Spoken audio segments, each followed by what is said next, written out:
Global star Ram Charan Peddi cinema release కోసం ready అవుతున్నాడు. ఇప్పటికే ముంబైలో ట్రైలర్ లాంచ్ ఈవెంట్ నిర్వహించగా శనివారం రాత్రి మధ్యప్రదేశ్లోని భోపాల్లో లైవ్ కాన్సర్ట్ నిర్వహించారు. అయితే ఈ ప్రోగ్రాంలో రామ్ చరణ్ నోరు జారడంతో సోషల్ మీడియాలో ట్రోలింగ్ బారిన పడ్డాడు. దీంతో వెంటనే తన తప్పు సరిదిద్దుకుంటూ ఎక్స్ వేదికగా క్షమాపణలు చెప్పాడు.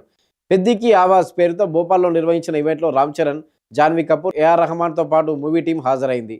ఈ సందర్భంగా అక్కడున్న హోస్ట్ రామ్ చరణ్తో ర్యాపిడ్ ఫైర్ ఆడించాడు. కొంతమంది క్రికెటర్ల పేర్లను ప్రస్తావిస్తూ వారి గురించి ఒక మాటలో చెప్పాలన్నాడు. అలా సచిన్, ధోని, కోహ్లీ, రోహిత్ శర్మ వంటి స్టార్ క్రికెటర్స్ గురించి ఒక్క లైన్లోనే చరణ్ పొగడతలు కురిపించాడు. చివరగా team India fast bowler Jasprit Bumrah పేరు ప్రస్తావించాడు యాంకర్. ఇక్కడే చరణ్ తప్పులో కాలేశాడు. నేను బుమ్రాకు పెద్ద అభిమానిని, నాకు ఫుట్బాల్ అంటే చాలా ఇష్టం. ఆయన మన దేశంలో ఫుట్బాల్ ఆటను మరింత ముందుకు తీసుకెళ్తున్నారని బదులిచ్చాడు. ఈ వీడియో క్లిప్పింగ్ సోషల్ మీడియాలో వైరల్గా మారింది. క్రికెటర్ను ఫుట్బాల్ ఆటగాడిగా చెప్పడంతో చరణ్ను విమర్శిస్తూ కామెంట్స్ చేస్తున్నారు. అటు హోస్ట్ కూడా ఈ తప్పిదాన్ని సరిదిద్దే ప్రయత్నం చేయకపోవడంతో అతడిపైన నెటిజన్లు ఆగ్రహం వ్యక్తం చేస్తున్నారు.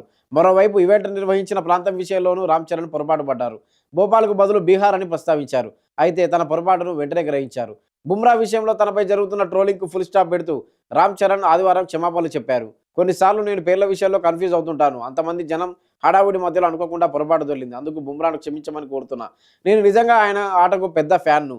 ఆయనపై నాకెంతో గౌరవం ఉంది. ఆయన సాధించిన విజయాలు ప్రతి భారతీయుడు గర్వించదగ్గవే అని రామ్ చరణ్ ట్వీట్ చేశాడు. తప్పు దొర్లితే వెనుకాడకుండా వెంటనే క్షమాపణలు చెప్పిన global star Ram Charan down to earth నేచర్ను చూసి అటు మెగా ఫ్యాన్స్, ఇటు క్రికెట్ లవర్స్ అప్రిషియేట్ చేస్తున్నారు. జూన్ 4న పెద్ది సినిమా వరల్డ్ వైడ్గా రిలీజ్ కాబోతున్న టైంలో ఈ ఫన్నీ ఇన్సిడెంట్ సినిమా ప్రమోషన్స్కు మరింత హైప్ను తెచ్చిపెట్టింది.